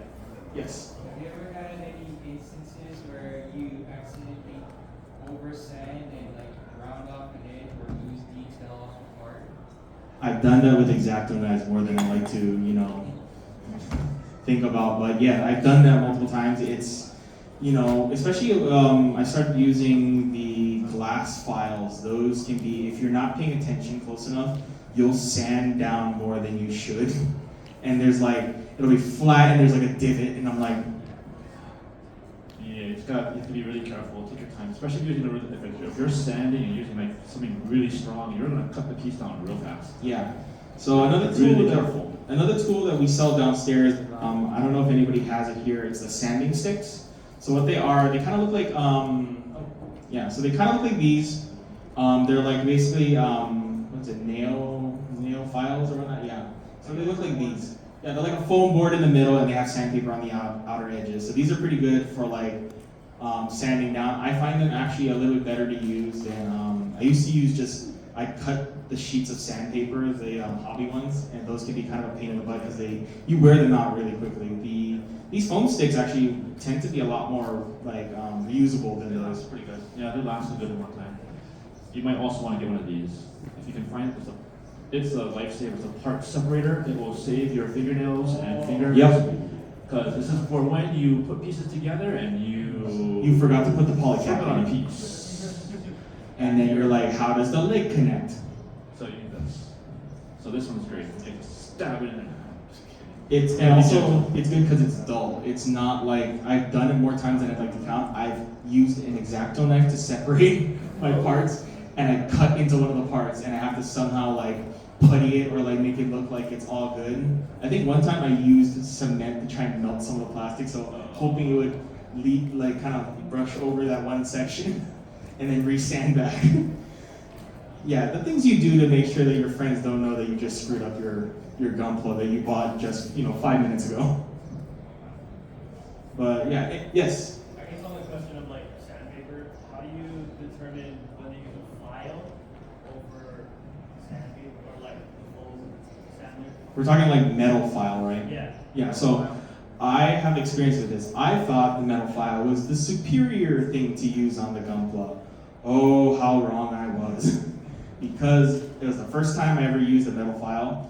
I sanded a little too much, and even just looking at it wrong, it left like claw marks on my Gunpla, and I was like, I'm gonna have to replace that part then. So usually what I do now is I use sandpaper sanding sticks, so because they're a little more forgiving. And if you sand certain parts down, like I think in the mini pack there's like 3 different grits. Yeah, so you do, I think it's color coded. Like they don't tell you the grits. I think they sell it in the back. I think, do you have the ones? Yeah, we do have the back. Yeah. Yeah. So like these are God hands ones. They'll tell you the grit on the back. Yeah. So like this one's an 800 grit, and then they have different colors, these different grits. You use them in the right order, and then you won't even know that there was enough there in the first place. I think the Bondi ones is like red, blue, and white, and then so it's like you go up the gradient. So red would be the one with the not highest count, but like the lowest grit count. So like, if you really want to go pro, you get like something that'll buff also your Gunpla to make sure you get rid of all the scratch marks. But if you're like me and you casually build, I feel like it's something that it's on the touch-up work part. Like once you get it built first, you gotta make sure it works first. Yeah, I mean, there's all sorts of tools out there. I just got this one recently. It's a electric-powered mini sander. Lots of different I thought that was a buffing tool. Yeah, you can buff too, but this one's a sander. I have to be careful. This stuff will eat your plastic. Again, I am using sanding sticks. This guy has an electric sander. I am a peasant. But that's how each of us have our ways of building it. Definitely, I would love to have the high-tech stuff, but I feel like my dad was a modeler before me, so he built Macross models, and he had a few, and he hasn't built any since when he was a kid. So I kind of feel more connected with him by using the traditional methods. But sometimes I'm lazy. I'm going to use a modern tool. I'm going to airbrush. I'm not going to hand paint. Nothing wrong with airbrushes. No, I'm going to use an airbrush because it's like once you go airbrush, you can't really go back No, you can't, yeah. because everything looks so much crisper when it's airbrushed. Yes, yes. That is definitely true. Now, once you go airbrush, that's it, you're done. Yes. But other than that, I guess Gundam markers would also be another one you could use too. Yeah, Gundam markers are good, like especially I think the newer one they have like an airbrush system. Usually Gundam markers were used for like touching up or like covering up blemish spots on like a Gunpla. Or even sometimes people just color swatch Gunpla using Gundam markers. But with the new airbrush system that actually doesn't need a compressor, it uses compressed air gas in cans, so it's a lot easier, especially I think they built that specifically for GBWC, I feel like, just so that you don't need to lug your compressor, halfway around the world if you gotta recoat your what's it called, your master grade Exia. Yeah. So that was a good question. Thank you. Any other questions regarding Gunpla or anything Gundam related to? If you guys want to talk about Gundam, I can go hours from now. Yes. In the back, yeah. Sorry? What's the difference between you calling him Gunpla and you calling him Gundam? I see my friends are here to heckle me on this one. So I call it, I guess we should probably address the Gundam term as a whole. We don't have a panel for everyone. So when we call Gunpla is usually, we refer to specifically the classic models. When we're talking about Gundams, usually we're talking about the suits, and then I guess it leads down, the show. The show itself. It leads down a different tangent, so not everything is a Gundam. I feel like a lot of people that get into it, they think like, oh, everything's a Gundam. And the people who've been in here long enough, you can see them a little bit like, they kind of whiplash a little bit back. They're like, no, it's not a Gundam. It's a mono eye, it's not a Gundam. The memes, yeah. Oh yeah. Is this a Gundam? That is not Gundam. Or if you're like Setsuna and you're like, I am a Gundam. But yeah, so usually we don't have a visual aid for this, but you can usually tell Gundams have the dual eye camera type face, so their heads have dual eyes. They have like a notch or like like a samurai-esque style face. The other ones you'd see are like, yeah. If you look at the perfect grade over there, he's the the big guy. original Gundam. Yeah, so Gundams are usually identifiable with a two-camera design. They have a V fin usually, so they'll have a nice V on the top. Usually the hero units will have the standard paint scheme, white, blue, red, yellow. Some of them have different variations of that.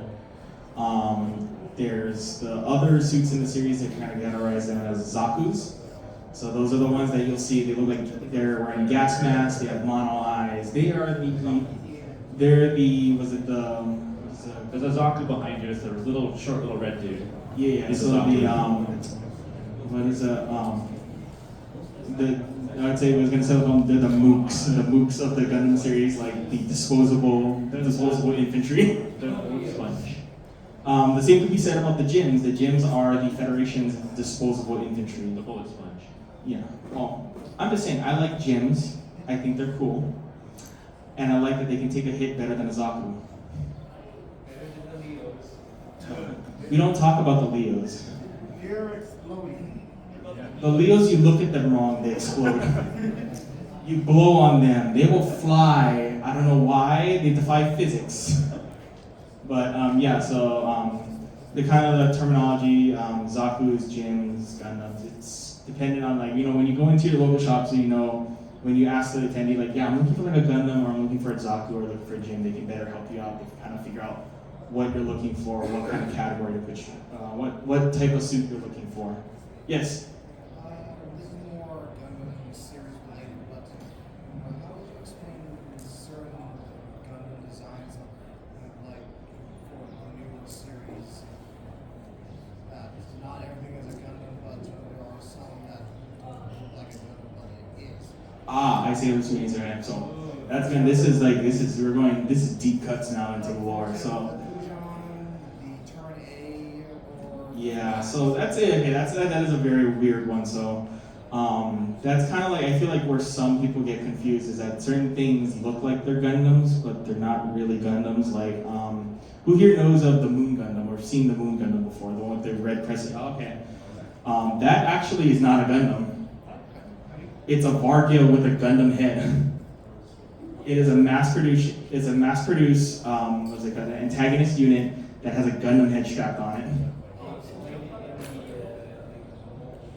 Yeah, so I think if you guys read Moon Gundam the manga or when you do the mobile game, it explains that I guess it's a damage to Vargil that somebody repairs into the Moon Gundam.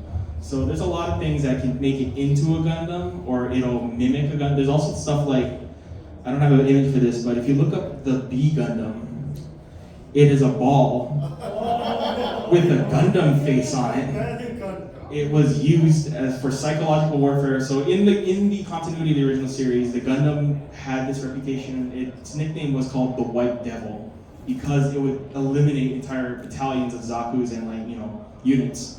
So it became like the boogeyman for like the Principality of Zeon.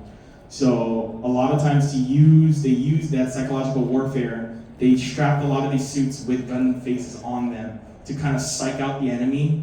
Throw them off track real quick, and then just immediately eliminate them. So the B Gundam was a ball with a Gundam face on the front. So they'd see like, what is that a Gundam? And then immediately the last thing you see is a Gundam before you get blasted. Yes? So, is the ground type with the gym head a gym or a Gundam? Are we talking about the one from Thunderbolt, right? From 8th MS. 8th MS team, okay. I mean, you're talking about Karen's unit. Okay, so that's interesting. So that is what we call a battlefield retrofit. So if you guys are not familiar, during 8th MS team, one of the Gundams gets its head lopped off by a Op guy. It smashes the head off of one of the Gundams. And it is a Gundam, and basically because the Gundams themselves are prototypes, there's not really a easy way to replace parts. Especially during the war, there was shortages of parts. So a lot of the times they had to just make do with battlefield retrofits. So because the Gundam and the Jin ground type share, I think, 70% compatibility, they were able to swap the head out. So technically I would consider it a Gundam. It's called just with a Jin head. The thing is, like the Thunderbolt ones that you've seen from Bandit Flower, those ones are Jins with Gundam heads, even though they're called. But I think that's not the one from the carrier scene, the one that they're storming Abaku. Those are Jims with Gundam heads. The ones that you see later in the series are actual ground type Gundams. That is another rabbit hole. The Blue Destinies are based off the ground type Gundam. So I would say, ground type Gym. Sorry, the exam. I think Blue Destiny Unit 1 is a ground type Gym that's been retrofitted. The other two are ground type Gundams, I believe. So Blue Destiny Unit 2 and 1 are Gundams. Blue Destiny Unit 2 and 3 are Gundams. Unit 1 is a Gym. And then there's also, I'm not going to get into it, but I'm pretty sure most of you guys are, some of the veterans are familiar with the G line of suits. They look like Gyms, but they're actually they're just a hair away from being a Gundam. They have the same operating system, same performance as a Gundam, just made to look like mass production suits. Okay, is there any other questions? Any other deep cuts into Gundam lore you want me to go down? Do you qualify the Matador as a Gundam? Which one? Oh, the Matador? I will yield that everything from G Gundam is a Gundam for the most part. Whether I want to admit that it is not, if I'm yielding that, then you must yield that the Tequila Gundam is the superior Gundam than G Gundam. That's right. Which one?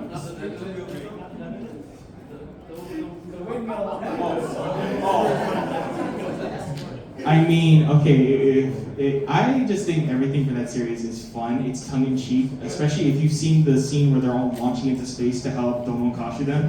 There is an original Gundam, not even like he's holding on to the rocket with his beam rifle, and he's like, let's go.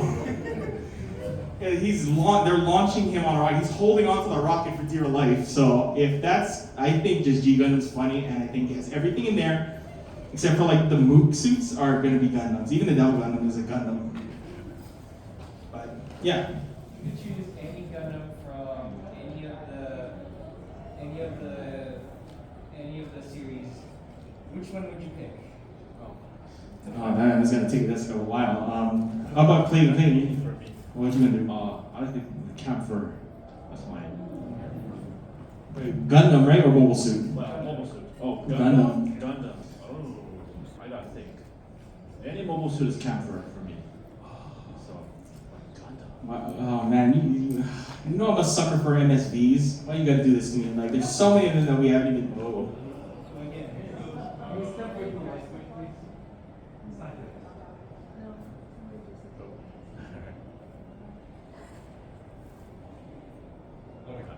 Thank you.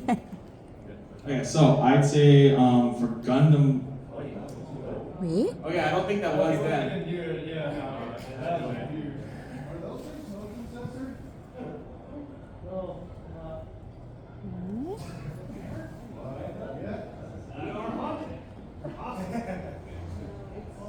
We speak too much about Gundams, that's what happens. Oh yeah, that's specifically. Oh, I think it might have been my comment about happy birthday and ketchup and slap. I mean, it's 3 mentions of it already. You know, it only takes 3 to like give bad luck. But you know what? Don't forget about the burgers too. Oh God. Or the pocketbook movie. Oh. Am I the only one that thinks that kid is annoying? No, you're not alone. Oh, thank God.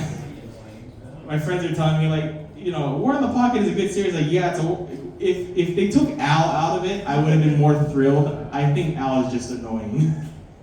I get that it's supposed to be the innocence, you know, and a child, you know, knows nothing of war. But sometimes I swear to God, that kid, he just really wants to see people get killed. I swear, like. He literally destroyed the buildings in that game. He's supposed to find out that seeing people get killed is bad. Yeah, well, I get the message it's trying to send that, you know, the innocence of childhood can be taken away at a moment's notice. But I feel like it should have been taken up like at the beginning of this series, like right up at like the first 20 minutes in. But yeah, so I think Gundam-wise, it's gonna be hard because I'd say I don't know if any of you guys are familiar with the Gunner Gundam. I know it's not technically a Gundam; it's a gym. It's a highly modified gym with a Gundam head. But that's what I like. I like suits that are built, I guess, for ground use because these tend to be a lot more heavily armored. Yes, like the EZ-8. The EZ-8 is one of my favorites. I'd also say like ground type Gundam is another one. Any of the the 2 Blue Destinies are kind of cool. I don't know. I can. Ooh. Maybe if we talk about Blue Destiny, that's why. Never mind. Okay. We can go on a tangent. Who wants to know what Blue Destiny is about? If you think the series are bad, the mangas and the games are just as dark. But yeah. Why was the Mephis like had a negative kill count in Zeta? The Mephis? It's that big green thing I remember, right? That's the big yellow triangle. Oh, is that the flying donut? That's the flying donut, right? That's what we got. It's the plain cheese. It's the moldy cheese in, you know, unicorn because they're green now. They're not yellow anymore. I'm not sure why the Hashmar has a negative kill count. I don't know. It's just me. Certain suits, I feel like they went a little too weird. Neo Zeon likes weird suits. I have a whole tangent about like why I think the aquatic suits are kind of dumb for Xeon because they look like somebody picked up a phoned somebody and told them like, hey, I need a suit that operates, and they describe the environment. It looks like somebody is like, you're telling me there's a body of water on this planet that is like makes up 70% of the Earth's surface.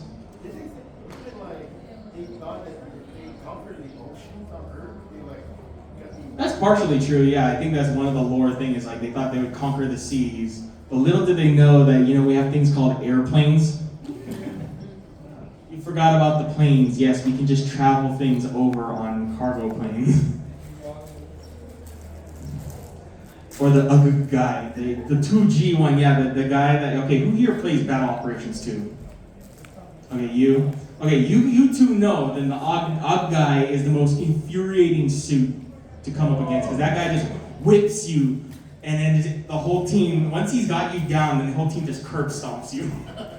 So yeah, I have a love-hate relationship with the aquatic suits.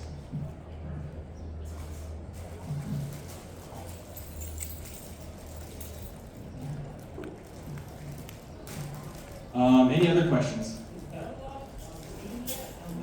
Oh, Battle Forces 2? No, I think they're doing Steam tests. They have a page. They have a Yeah. page, but it's nothing yet. You can play Evolutions. You can play Evolutions. Let's not beat around the bush. That's just Overwatch with a Gundam skin. But it's better. It is. It's the one game where the Metis is actually good. But was it really ever good? That's my question. You just said it had a negative kill count, so I just think if it has a negative kill count, you're already you're in the hole. You want to dig a bigger hole. That's why they made it the healing class. Because, they make it a healing class because it sucks at everything else.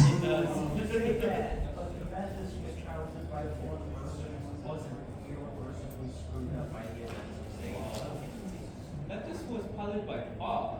Did I stutter? You're right, but We're getting into some questionable territory right here. after that, somewhat okay. Granted, he got better Yeah. Okay, so any other questions?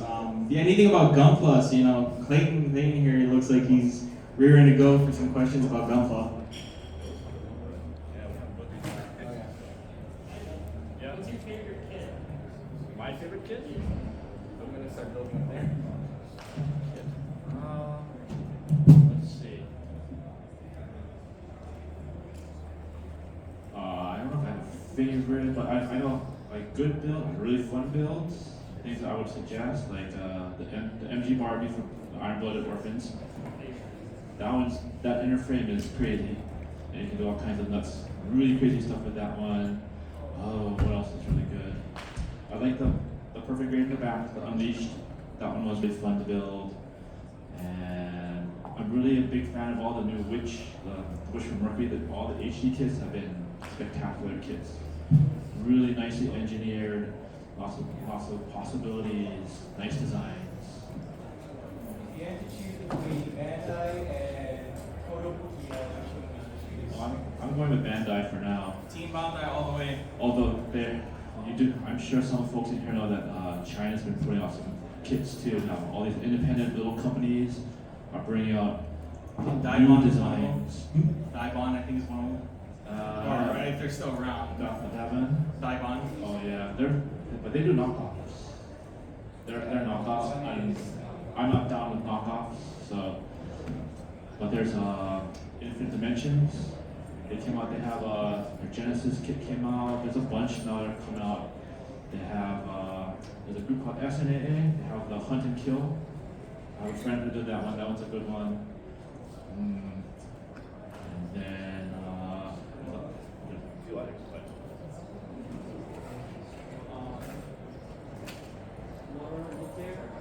Oh yeah, Wonder Nuclear. Yeah, Wonder Nuclear.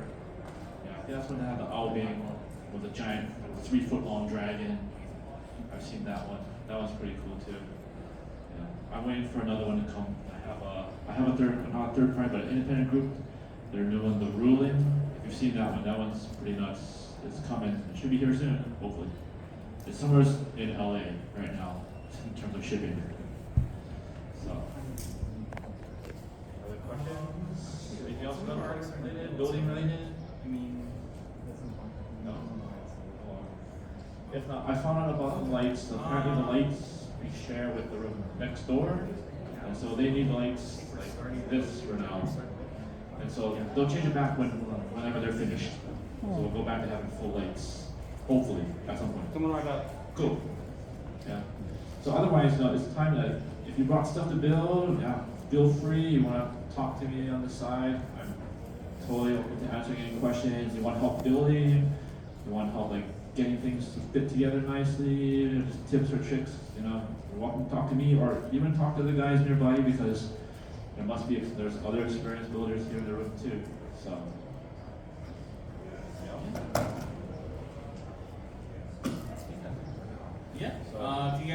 questions during like their build time, or if you need help with something, please feel free. Yeah, again, as Lane said, you know, we're open to questions, open to helping you guys out.